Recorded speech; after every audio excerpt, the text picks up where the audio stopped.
What is up, everybody? We are back. We are live streaming once again.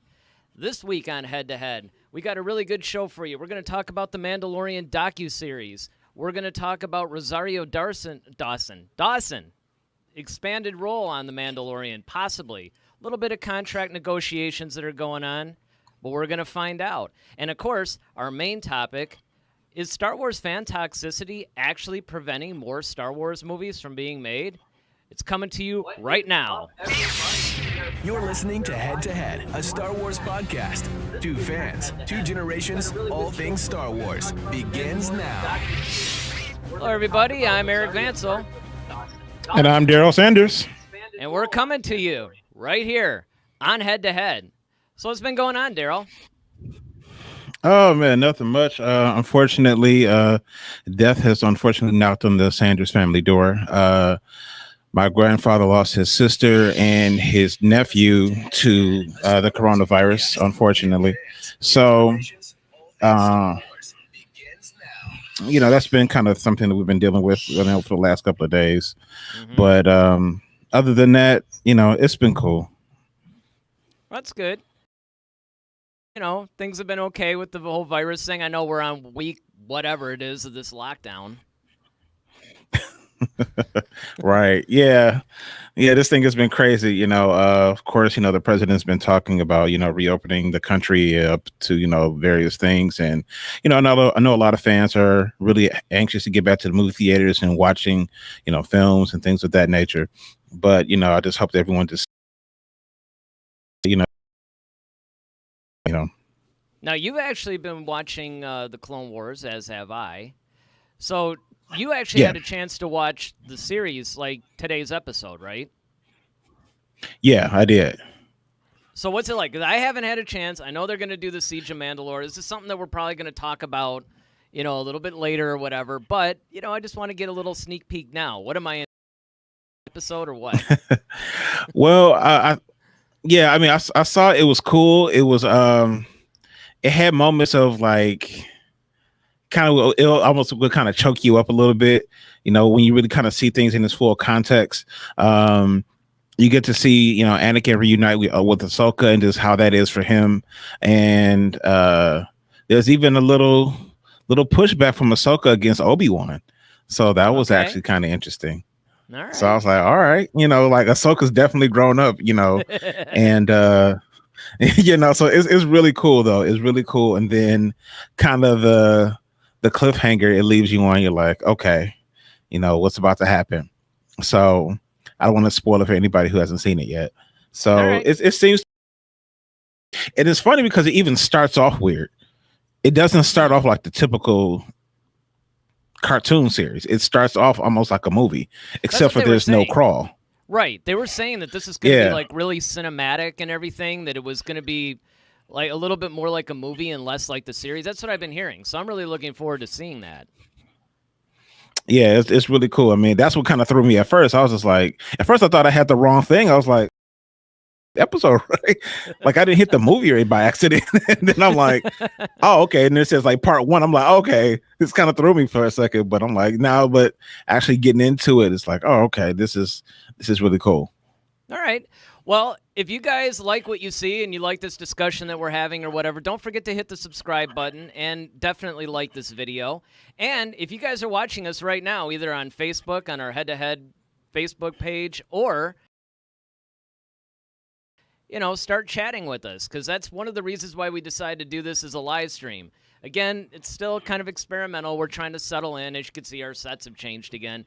We're trying to settle in a little bit on what it is that we could do and how we really want to do this. So we're feeling our way through this whole live streaming. So, just bear with us. But what do you say we go to the Cantina? Some drink. Yeah, let's go grab them. All right, let's do it.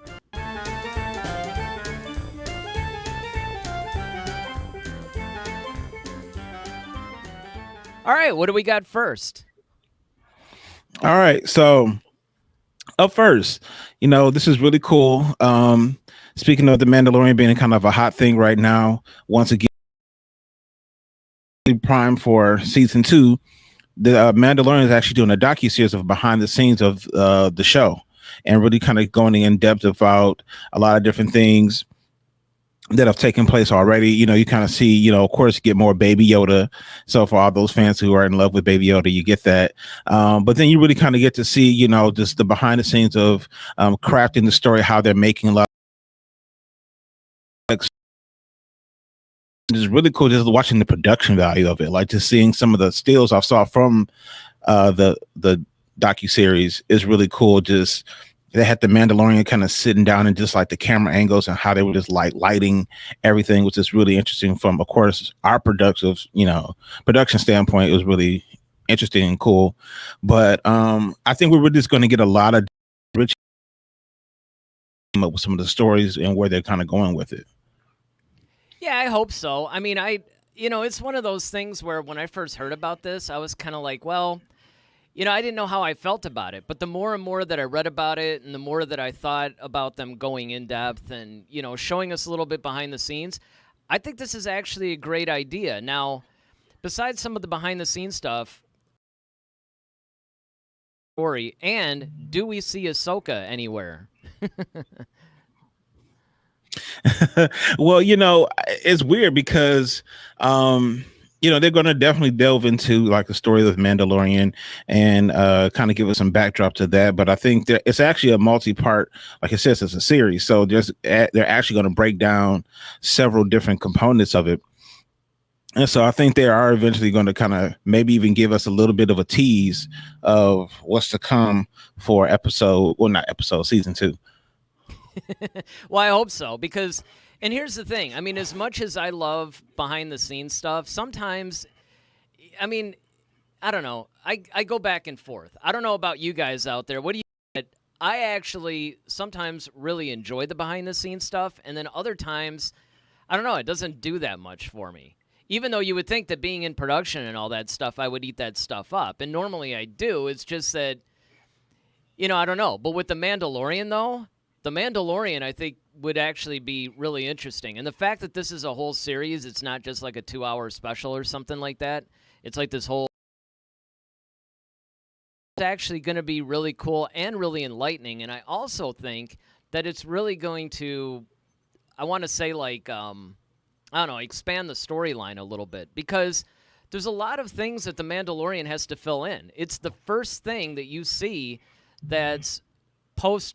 Return of the Jedi. Like, it actually comes right after Return of the Jedi, and you don't see a whole lot of stuff, even in the books and comics, really, filling up that, that gap. So it's going to be really interesting to see.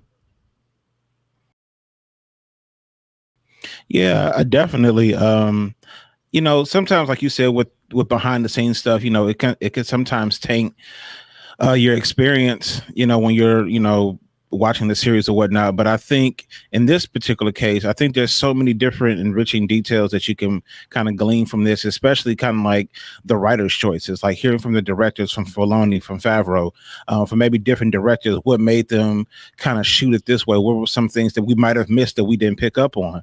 Those are all things that, we can go like, oh, okay. Or, there might be certain tie-ins of that can kind of clue some stuff in for us. So I really think it's cool. Of course, the production value stuff is always interesting, especially like, how do you shoot him? Especially he almost kind of has that 3PO problem because majority of his uniform is like reflective.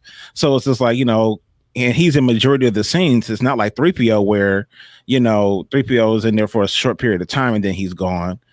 He's in there the whole show. So it's like you constantly have to make sure that aspect is addressed. So I'm really looking forward to it. I'm really looking forward to hearing some of the behind the scenes interviews with some people like Gina Serrano.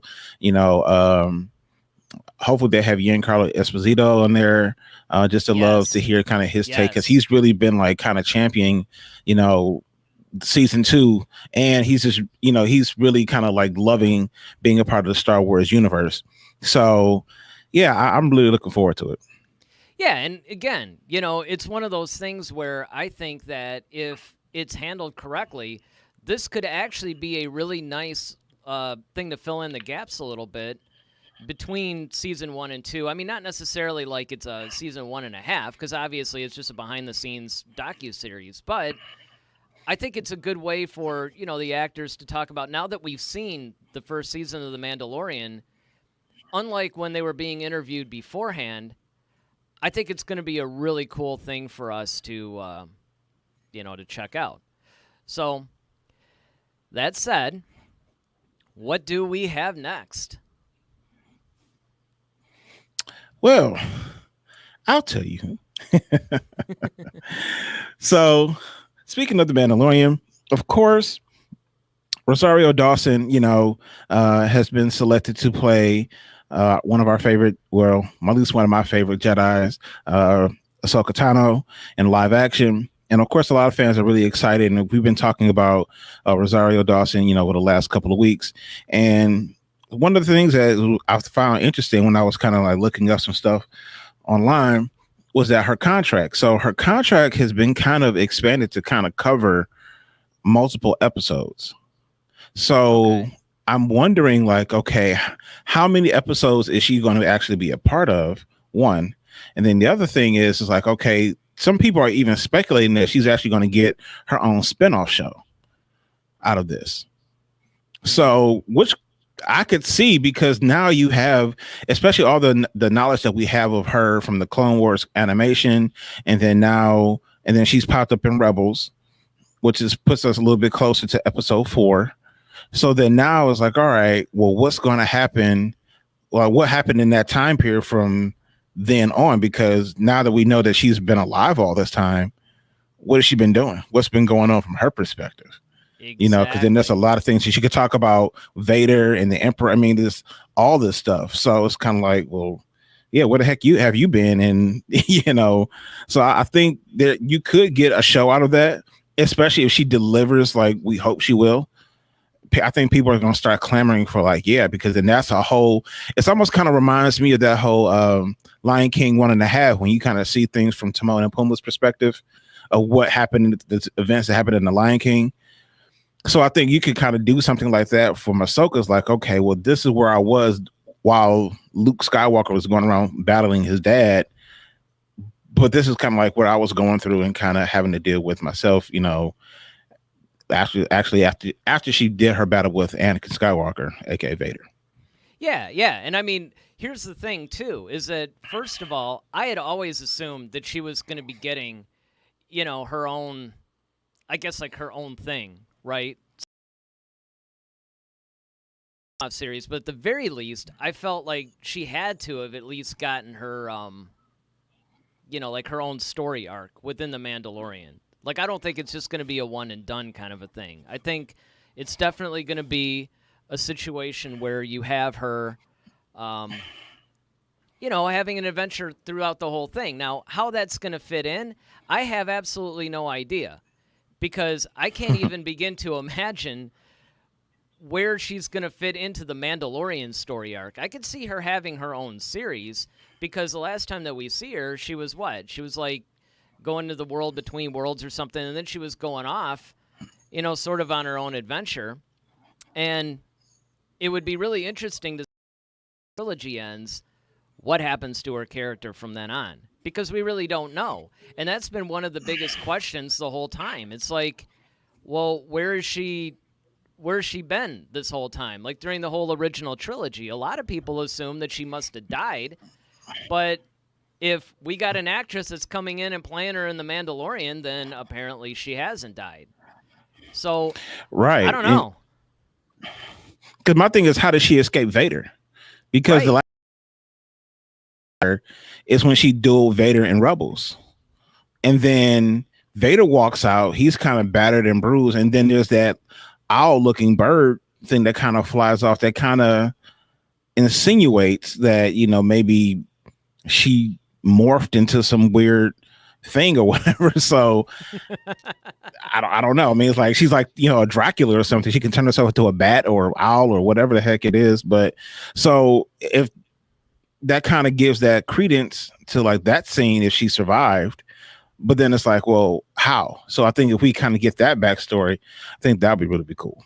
Yeah, absolutely. Because, like you said, if we actually get some sort of a backstory, because I think at this point, with say, like, okay, this is where she's been, it's like, please do not do an Emperor Palpatine with her. Don't just say that, oh, yeah, she's Please like, don't. she's just like back or whatever. It's like, no, no, Yeah. no, no. It's like, please, let's get an explanation to where she's been and how she escaped. And because if you think about it, the entire original trilogy happened. You think with her type of personality, she would have wanted to jump in there. That's why I was really surprised, even though I was really happy about it, don't get me wrong, but I was really shocked that they just, oh yeah, we're casting Ahsoka Tano for The Mandalorian. And I'm like, okay, wait a minute. You're doing it for The Mandalorian. Like, where on earth does she fit into the Mandalorian timeline? I mean, that's where I'm really going to be curious on, how all this is going down. I'm going to do a speculation. Okay. So I'm going to say that after she did her duel with Vader, somehow, whether it was through Yoda or maybe through the Force or some other, means, Luke Skywalker, and knew that Luke Skywalker was going to be like, all right, Anakin's got 2 kids. We're going to train them when they're ready. You can sit this out, Ahsoka. But in the meantime, I can see Ahsoka kind of like, all right, being guardian over, Force users, because he knows Emperor Palpatine is probably trying to hunt down. So that might, like, okay, I'm going to protect these Force users. So then that way, when Luke, kind of comes out at the end of all this, he kind of has a Jedi council, or Jedi, not a council, but a Jedi order or academy that he can start using. I could kind of find some stuff for him. Like, hey, as the old guardian, because by that time she's got to be old at this point. So, she could just kind of like, all right, I have this set aside for you. Take it and run with it. Yeah, no, that actually makes sense, because if Luke, of course, being the only Jedi that's around, if you have somebody who's like, okay, hey, I actually was around when the whole Jedi Order was around, I can help guide you, I can help you through this, that actually makes sense. And I could buy that, because my big to explain where she's been during the original trilogy, why she sat the original trilogy out, and this is a problem that they always run into. The more they expand all these characters, is that if you start going onto this timeline, say from Phantom Menace all the way to The Rise of Skywalker, you're going to run into this whole problem where do you fit all these new characters in that weren't around in 1977 to 83? And canon explanation as to why they're, not only their existence, but where they've been and everything else. So that's why I think that this is an interesting choice. To put her in The Mandalorian is an interesting choice. But what do you guys think? Do you guys think that, first of all, we're probably all excited that Ahsoka's coming in, but do you wish that she weren't in The Mandalorian? Are you excited for her to be in The Mandalorian? Let us know in the comments, and definitely, if you're watching this live, chat with us. Let's get a discussion going. It doesn't even have to be necessarily about this, but we're here for you guys. All right, so what do we have next, Daryl? All right, next, we have an update on the cast. So,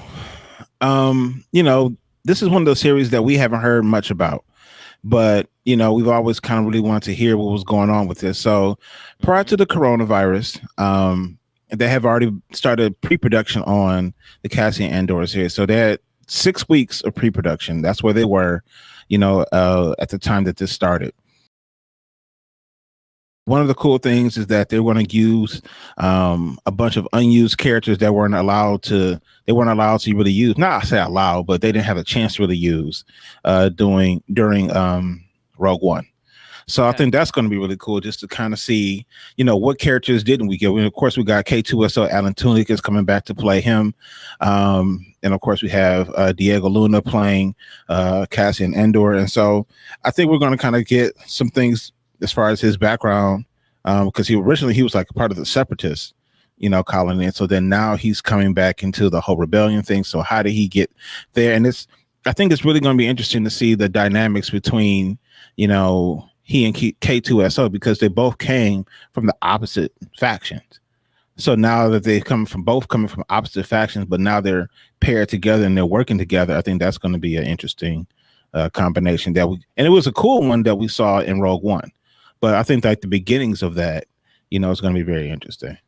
Oh, yeah, without a doubt. I mean, one of the things that I had always wanted was something to do with the Rogue One characters. I hadn't singled out Cassian. I mean, he's probably the one that would make the best series right now. I mean, let's face it. But he, in particular, has a really fascinating background. I mean, here's a guy, like you said, he was a separatist.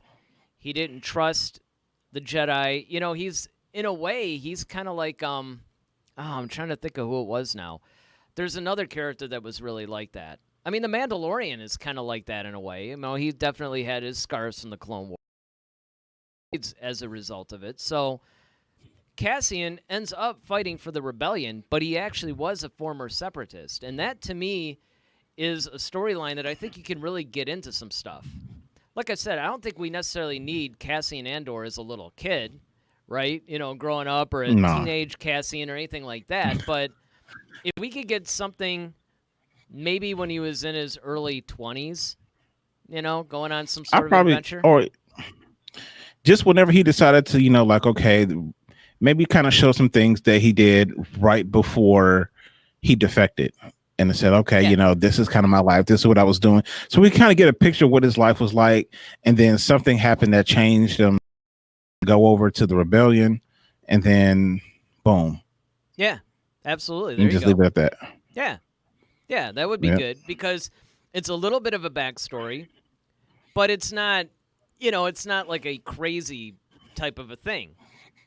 And I think he's not one of those characters where we need that much from. Yeah. Right. Yeah. And that's been my whole point the whole time, is that we don't need a whole lot of backstory from him, because we get it. You know what that reminds me of? It's almost like Han Solo. Even though I love the Solo movie, it's like we really didn't need that much backstory on Han Solo. I mean, it was pretty cut and dry. It wasn't really necessarily something that you have to, had this whole thing going. But I mean, what do you think? But what do you think?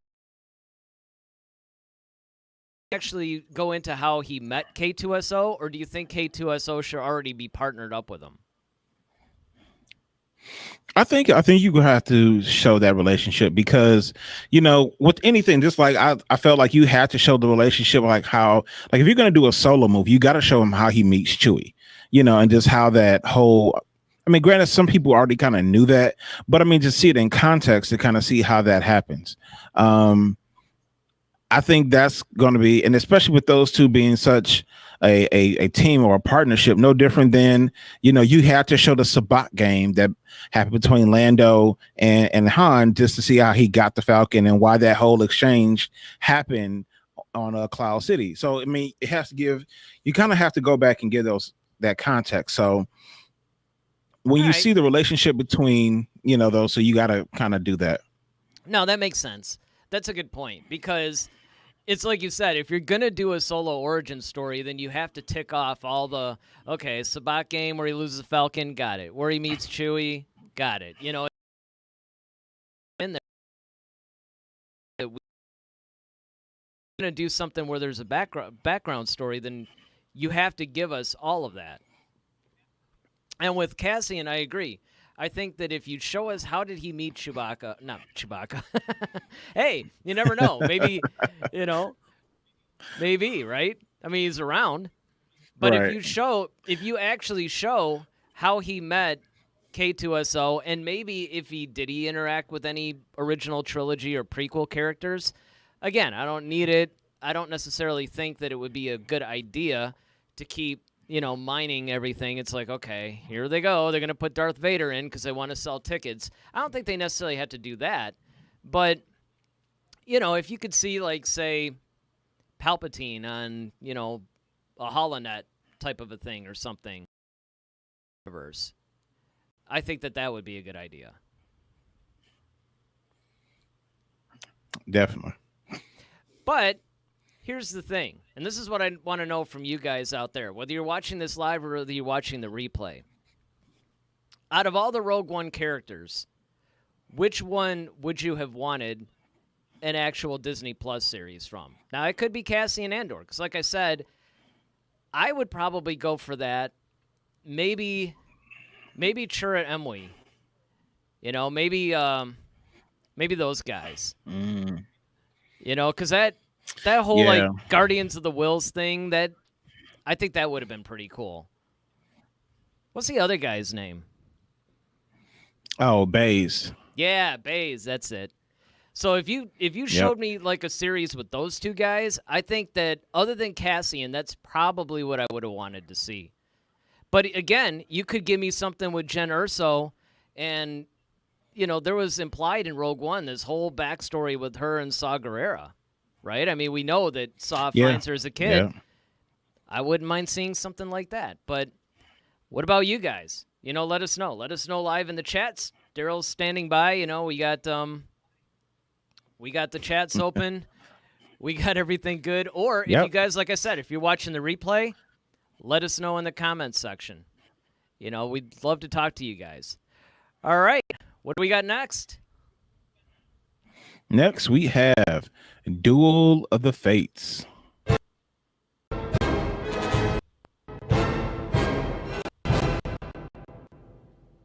All right. The stream kind of hiccuped a little bit on that one, but we're here. We're back. Duel of the Fates. What do we got? All right. So this week I have who was the scarier threat? The Knights of Ren or the Inquisitors? Ooh, that's a good one. The Knights of Ren or the Inquisitors? They're both very similar in ways. Yeah, I know. Well, that's the thing that's really kind of cool about this matchup. When I first saw it, I don't like to think about these things too much ahead of time, because if you do, then it ruins the spontaneity of the discussion. But at the same time, when I first saw this, my mind wandered a little bit, and I'm like, that's a good question. Who would I pick? You know what? Ultimately, though, if we're talking about scarier and not more powerful, I'm going to go with the Inquisitors. Because the Inquisitors look crazy. They look like a bunch of little, like Darth Mauls, and, they just have this, like, really crazy, outlandish look. They kind of look like the Star Wars version of Cenobites from Hellraiser to me. And they're pretty good with lightsabers. They don't have force powers, although a couple of them seem to. Because they were trained a little bit. So, I mean, I'm going to have to personally go with the Inquisitors, but I could make a case for the Knights of Ren. So if you're going with the Knights of Ren, I get it. Honestly, though, I think I'm going to go with the Inquisitors as well. I think the Inquisitors are more threatening just simply because, and I think I say this because, one, they all carry lightsabers. As opposed to just Ren carrying one. Granted, they have melee weapons, but they also do use the Force, although we never see it in the movie. But I think the Inquisitors are a little bit more, are scarier just in look and in power, just simply because, of what they're kind of trained to do. They're kind of trained assassins. They're almost like if you combined Kylo Ren and Asajj Ventress together, you kind of get an Inquisitor a little bit. And so I think those two are very scary combinations when you really think about them. Asajj Ventress is a very scary looking chick, but Kylo Ren is super powerful. I mean, granted, the Knights of Ren weren't super powerful, but not Knights of Ren, the Inquisitors weren't super powerful, but they were powerful enough. I mean, like, I was rewatching one of the episodes of Clone Wars, and just how, like, they held the ship, in the hangar bay with the Force. And I'm just like, all right, like, almost like what Rey did in Rise of Skywalker. So, I mean, they're powerful. Oh, It yeah. just depends. They don't match well with a true Jedi Knight, like a Obi-Wan or Anakin. I don't think they'll be able to best them at all. But Kanan, he was still kind of new at being a whole Jedi Knight. I mean, he was still really a Padawan himself. So yeah, I can see why, they kind of pose an issue for he and Ezra. But the Knights of Ren, I mean, like I said, we really haven't really seen them get into any action. So I can't really speak for them except for like in the comics and stuff. And of course, when you do show up, they get manhandled by Luke Skywalker, but who wouldn't? You know what I mean? So, Right. I just feel like if you really had to go to scarier threat, I would go Inquisitors. Yeah, and that's funny that you bring up the Clone Wars because I just started rewatching that again myself. And, I forgot how good it was, even right from season 1, man. It's like, it's just really good. But yeah, I haven't gotten to the part where the Inquisitors pop up yet. I mean, I'm sure I will get there eventually, obviously, because I'm going to go season by season. I forgot what season they actually first appear in, but they, show up, I think, at the end of season 1, but definitely in season 2. Okay. Yeah. That's what I thought. It was something like that. And I remember when I first saw them, when you and I actually, because you and I watched some of the Clone Wars together. I remember in the studio. Those guys, the Inquisitors, were just kind of like a force.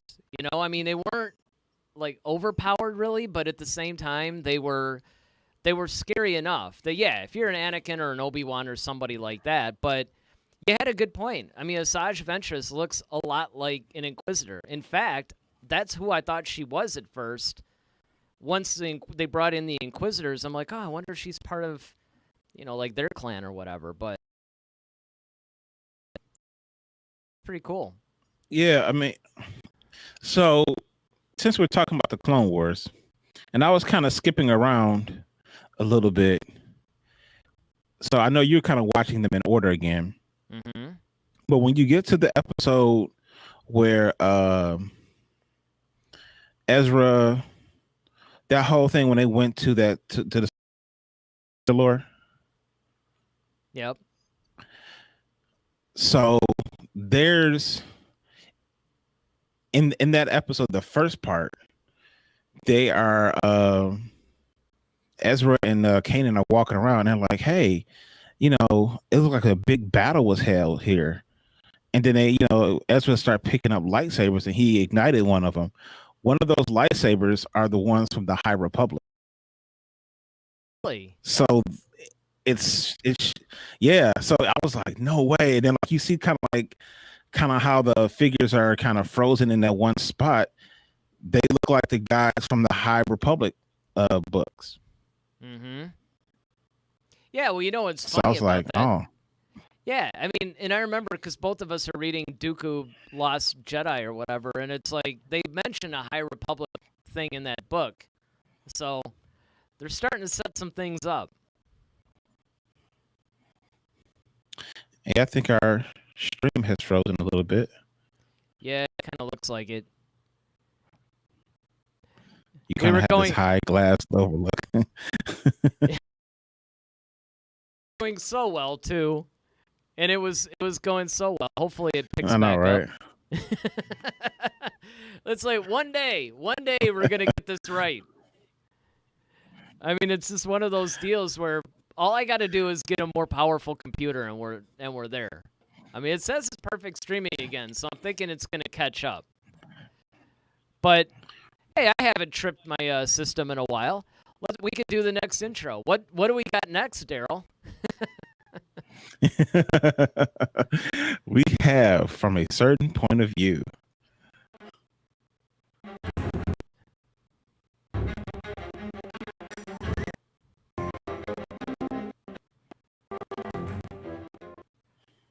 Oh yeah.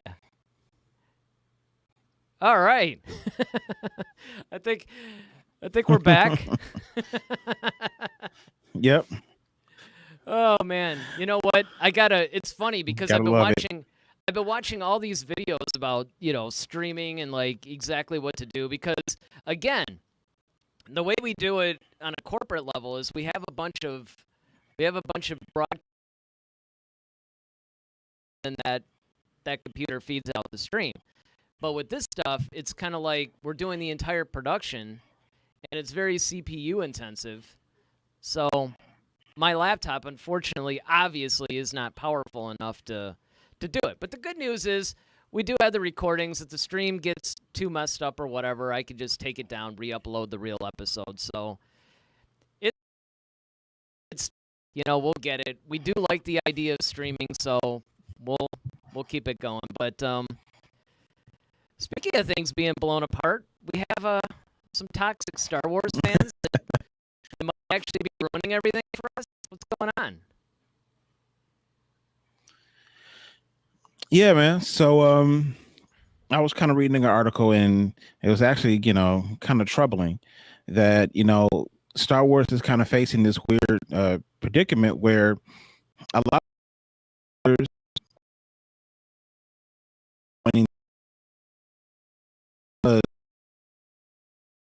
backlash that they have seen the franchise receive from their fans. And a lot of them are kind of gun shy as far as, hey, do I really want to be associated with this? I mean, granted, it's Star Wars, and yes, I would love to be a part of it because of house that it always kind of was. But now, with the fans, attacking different people, we saw what happened with Kelly Marie Tran. We saw the things that happened with Ahmed Best.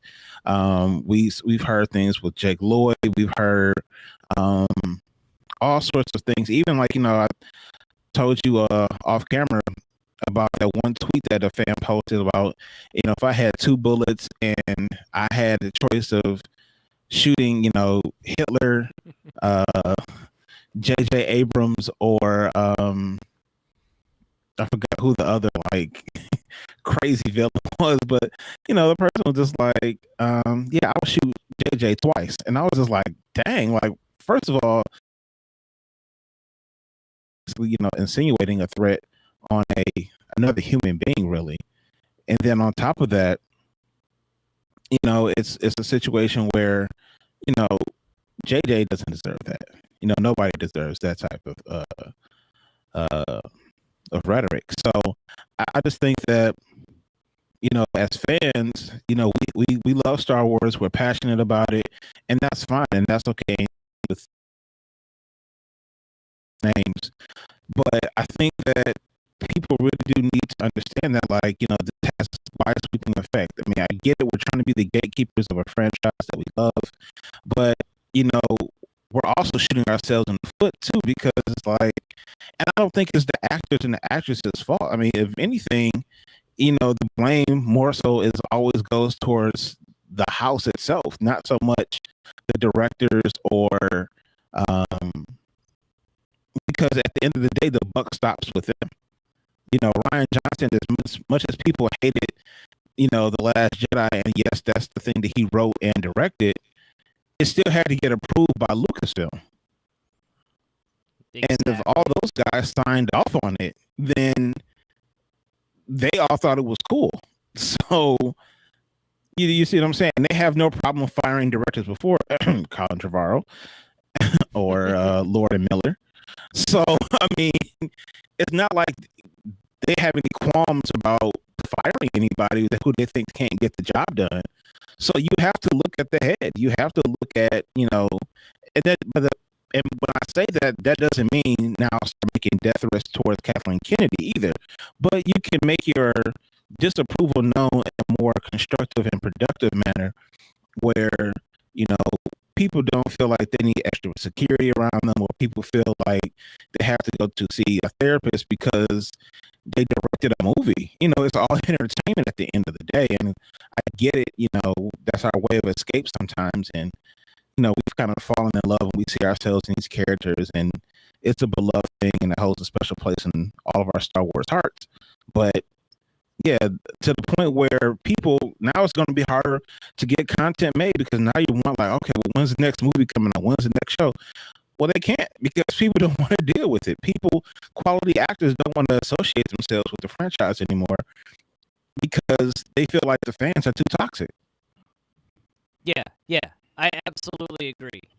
100% agree. Because here's the biggest problem that I have with the fans right now is the fact that they're sitting there, they're saying, "Oh yeah, we really we want Star Wars, we love Star Wars, whatever." And it's like, but okay, you're saying that, but yet every time they come out with something, all you do is you nitpick it, and say, "Okay, this is what's wrong," whatever. And it's like, how long do you think that the producers and like Lucasfilm in particular, Kathleen Kennedy and stuff like that, first of all, how long is it going to be before it actually starts affecting the box office? Now, of course, you did have what they call the failure of Solo. Now, Solo still made a lot of money.